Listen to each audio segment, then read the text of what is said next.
ओम नमस्ते राम राम जी। सबसे पहले इंस्टाग्राम पर फॉलो कर लो, बहुत सारी नॉलेज मिलेगी, न्यूट्रिशन की नॉलेज मिलेगी। सेम अकाउंट है कुछ फिटनेस के नाम से, लिंक डिस्क्रिप्शन में है।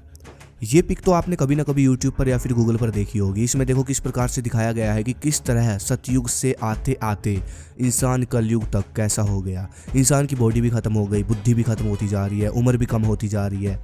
अब अगर हम थोड़ा सा पीछे जाए हमारे दादा परदादा के समय में, तो वो नेचुरल खाते थे, बढ़िया उम्र थी उनकी, उनमें जोर भी था, बुद्धि भी थी, सब था। तो जब 200 साल पहले अंग्रेजों का शासन पूरे देश में, ये जो पश्चिमी सभ्यता आई, इसने दुनिया का नाश करना शुरू कर दिया। ऐसे आविष्कार करने शुरू कर दिए इन्होंने जिसका एक फ़ायदा होता था 10 नुकसान। जैसे कि इन्होंने कार बनाई, मोटर गाड़ियाँ बनाई, एक फ़ायदा होता है इनका सिर्फ एक, और नुकसान बहुत सारे। ये जो धुआं छोड़ती हैं उससे हर एक इंसान के, ताकतवर से ताकतवर इंसान के फेफड़ों पर इफेक्ट पड़ रहा है हर समय, क्योंकि गांव-गांव में मोटर गाड़ी हर समय चल रही है। और क्या आप जानते हो, फेफड़ों का मेन रोल होता है जब बल, स्टैमिना, शक्ति बढ़ाने की बात आती है।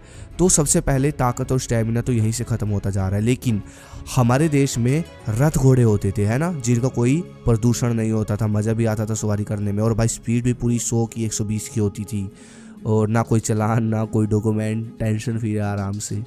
तो खैर, अब सोचने की बात यह है कि अंग्रेज हमारे देश में आए, उन्होंने बहुत सारे फालतू के अनावश्यक बदलाव किए, दुर्गति की। जैसे कि खेतों में केमिकल डालना शुरू कर दिया, डलवाना शुरू कर दिया उन्होंने, जर्सी गाय यहाँ ले आए, कुकर शुरू कर दिया यहाँ पर, और भी बहुत सारी खाने पीने की चीज़ों में मिलावट, दुर्लभ शिक्षा, और यही नहीं, पूरी दुनिया में ये विनाश फैलाया। अब सोचने की बात देखो क्या है, चलो ये सब चीज़ें नॉर्मल चल रही है पूरे वर्ल्ड में, जैसे जैसे परिवर्तन हो रहा है उस हिसाब से, लेकिन बाहर के लोग भी ये चीज़ यूज़ कर रहे हैं।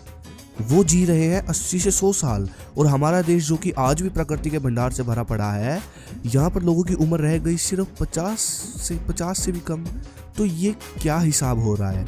अब वही चीज़ मैं आपको बताने वाला हूँ जो कि हम लोगों का जो विनाश कर रही है, बिल्कुल युवाओं के शरीर की ग्रोथ रोक रही है, और हमारे युवाओं की जवानी, ताकत, शक्ति, बुद्धि, ये सब खत्म कर रही है। और अंग्रेज हमारे यहाँ की किताबों में से सीख कर हमारे यहाँ के नियम फॉलो कर करके पावरफुल बन रहे हैं, और हमारे यहाँ दुर्गति हो रही है। इसलिए भाई अब आप सीख लो, वो ये सब चीज़ें सुधार लो, और शेयर कर देना वीडियो अपने सभी दोस्तों पे ग्रुप में। सबसे पहली आदत है शरीर और बुद्धि को शांत ना करना। अब बाहर के लोग देखो क्या करते हैं, हफ्ते में एक बार बॉडी की मसाज करते हैं, फुल बॉडी, और हर रोज मेडिटेशन करते हैं, योग भी करते हैं। अब ये तीनों चीज़ें हमारे देश में होती थी कई सौ साल पहले, लेकिन हम लोग पूरा दिन भागदौड़ में व्यस्त हो गए और इस चीज़ पर ध्यान नहीं देते, ये सोचकर कि छोड़ो यार क्या ही होगा।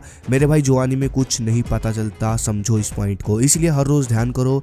ध्यान हमारे दिमाग के लिए एक तरह से फास्ट है, व्रत है। दूसरा, वर्कआउट करो। वर्कआउट से पहले तेल की मसाज करो जैसे पहलवान करते हैं। बस इतना काम कर लो और फिर देखना आप कितने एनर्जेटिक रहना शुरू कर दोगे। दिन भर ग्रीस जाएगा आपकी हड्डियों में तेल की मसाज करने से। अगली जो सबसे खतरनाक हैबिट जो कि सबसे जल्दी बूढ़ा करती है, सबसे जल्दी जवानी को खा जाती है, वो है सीमेन रिटेंशन फॉलो ना करना। आज के समय में लोग सोचते हैं कि ब्रह्मचार्य मतलब संत योगी बनना है, फिर कभी शादी ना करवाना। तो भाई ऐसा नहीं है। देखो आपको सिंपल सा फॉर्मूला बताता हूँ, जितना हो सके ऊर्जा बचाओ बस। क्योंकि जब कोई सीमेन रिटेंशन मतलब इतना सा समझ लो, सुबह जल्दी उठो, वजर यानी सेक्सुअल एनर्जी बचाओ, प्राणायाम के द्वारा उसको शरीर में समाओ। जितना ज़्यादा इस एनर्जी को बचाओगे उतना ज़्यादा ऊर्जा के नए नए आयाम बनते चले जाएंगे, जिससे जवानी बनती है। और भाई ब्रह्मचार्य से तो मृत्यु तक को जीता है। बुढ़ापा तो क्या चीज़ है, हमारे देश के महान पुरुषों ने मृत्यु तक को जीता है। अब आप लोग सोच रहे होंगे कि बाहर के लोग तो ये सब फॉलो नहीं करते, वो तो हर टाइम लुच्चे काम करते हैं। तो भाई देखो, जो आपको दिखाया जाता है ऐसा नहीं है। नोफैप क्या है? नोफैप ये अंग्रेजों ने ही तो बना रखा है, तो मतलब वो भी पालन करते हैं इस चीज़ का। नोफैप के बारे में आप अलग से पढ़ना। एलोन मस्क भी नोफैप को फॉलो करते हैं, और बाहर के खिलाड़ी खूब नोफैप का पालन करते हैं, इस एनर्जी को खूब बचाते हैं।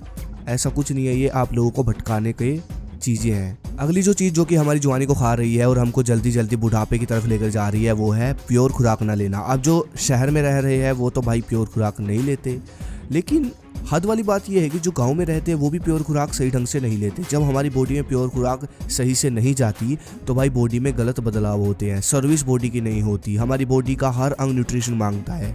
जैसे कि आंखों को विटामिन ए चाहिए। अब मान लो आप लोग अच्छी मात्रा में दूध नहीं पीते, विटामिन ए अच्छी मात्रा में नहीं लेते, तो 30 की उम्र के बाद सबसे बड़ा नुकसान यही मिलेगा कि आपकी आंखों पर चश्मा लग जाएगा, क्योंकि आप टीवी मोबाइल देख देख कर घिसा ज़्यादा रहे हो, आंखों को न्यूट्रिशन खुराक कम दे रहे हो। तो क्या होगा आगे? पहले के समय में हमारी माताएं मिट्टी की हांडी में सब्जी तैयार करती थी, जिससे खूब कैल्शियम, मैग्नीशियम, खूब न्यूट्रिशन भर भर कर मिलता था और बॉडी बिल्कुल सही, एकदम बॉडी को सही खुराक मिलती थी, जिससे वो सब 50 की उम्र में भी 30-30 के लगते थे।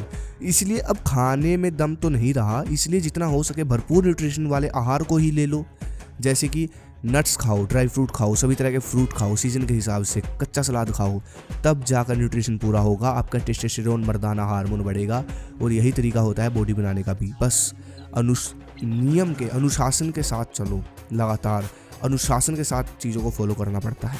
अब अगला जो सबसे खास पॉइंट है जिसकी वजह से लोगों की बॉडी में गलत बदलाव आते हैं और लोगों की जवानी ख़त्म होती जा रही है, दिमाग की बुद्धि ख़त्म होती जा रही है, वो है डीप स्लीप न होना, नींद की क्वालिटी ख़राब। ये समस्या पूरे वर्ल्ड में छा रही है और ये मत सोचना कि भारत इस समस्या से नहीं जूझ रहा, भारत में भी बहुत सारे लोग इस समस्या से जूझ रहे हैं, जो कि है नींद की क्वालिटी ख़राब। नींद की में क्वालिटी नहीं रही लोगों की। अब एक चीज़ देखो, क्या कारण है इसके पीछे का? टेक्नोलॉजी बोल सकते हो। जो सबसे ख़राब, अब एक और चीज़ आ गई जो कि सबसे ज़्यादा नींद की क्वालिटी को ख़राब कर रही है, वो है रील्स। जी हाँ, रील्स जो हमें देखते हैं ना 10-10 सेकंड, 5-5 सेकंड की, दिमाग को इधर उधर स्विच डाउन करती है, दिमाग का विनाश करती है। पोरन भी बोल सकते हो आप, ये भी नींद की क्वालिटी ख़राब करती है। बहुत सारी चीज़ें हो रही है जो कि नींद की क्वालिटी ख़राब कर रही है और नींद की क्वालिटी जब ख़राब है तो भाई बहुत सारी समस्याएं होती है, कैंसर तक आप लगा लो, कैंसर भी हो सकता है इससे। जी हाँ, ये कोई छोटी मोटी चीज़ नहीं है, बहुत बड़ी बीमारी है। नींद की क्वालिटी, आपका दिमाग बिल्कुल, एक छोटी ही चीज़ समझो, जब आप सुबह उठो तो पूरी ऊर्जा के साथ उठ रहे हो, ठीक है, कोई दिक्कत नहीं हो रही सुबह उठने में, तो समझ लो नींद की क्वालिटी बेस्ट है। और अगर आपका सोने का मन कर रहा है, 10-10 घंटे भी सोकर आपकी नींद पूरी नहीं हो रही, तो समझ लो नींद की क्वालिटी ख़राब है। अब कुछ लोग सोचेंगे नींद की क्वालिटी सोचकर कि भाई मुझे तो बढ़िया नींद आती है, घराटे भी लेता हूँ, वो उसकी बात नहीं कर रहा मैं। आप 8 घंटे सोकर भी, 10 घंटे सोकर भी आप सुबह उठते हो और दोबारा आपका सोने का मन करता है, दिन में भी थोड़ी बहुत नींद आती है, थकान होती है, तो नींद की क्वालिटी ख़राब है मेरे भाई। अब नींद की क्वालिटी सही करने का सिर्फ एक ही तरीका है, ध्यान। जैसे कि मैंने बताया ना, ध्यान बॉडी का फास्ट है, व्रत है ध्यान। ध्यान करो सोने से पहले, बस विपासना ध्यान सर्च कर लेना कौन सा होता है। ये चीज़ें फॉलो करो और फिर देखो कैसी जवानी छलकेगी आपकी बॉडी पर, एक नंबर रहोगे, सबके लिए फ़ायदा होगा। अगली वीडियो किस पे कमेंट करो। धन्यवाद, जय हिंद, जय भारत, हर हर महादेव।